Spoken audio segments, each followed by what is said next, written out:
Prezident İlham Əliyevin Çin səfəri əslində bir çox mətləblərə aydınlıq gətirdi.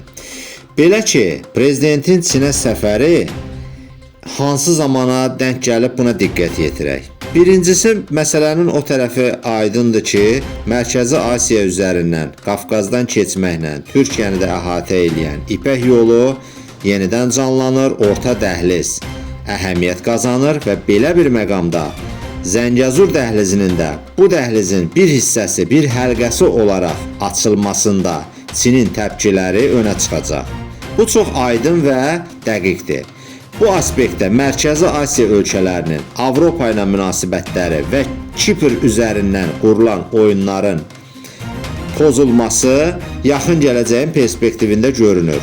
Bunun üçün heç bir narahatçılığa məncə əsas yoxdur. Türkiyə və Türk dünyası yerində və qəti addımlar atacaq, buna əminik. Türk dünyasının bütövlüyü əsla və əsla pozulan deyil.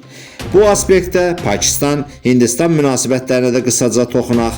Belə ki, aranı qarışdıraraq bu iki gücü nüvə ölkəsinə qarşı-qarşıya gətirmək cəhdləri məncə baş tutmayacaq.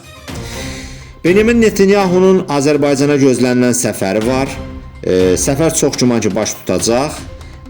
Bu aspektdə məhz eyni zamanda, eyni günlərə təsadüf edəcək Pezeşkiyanın Azərbaycana səfəri də var. Bu səfərlər Azərbaycanın bölgədə əsas söz sahiblərinə siyasi fiqur olduğunu bir daha göstərir, təsdiqləyir.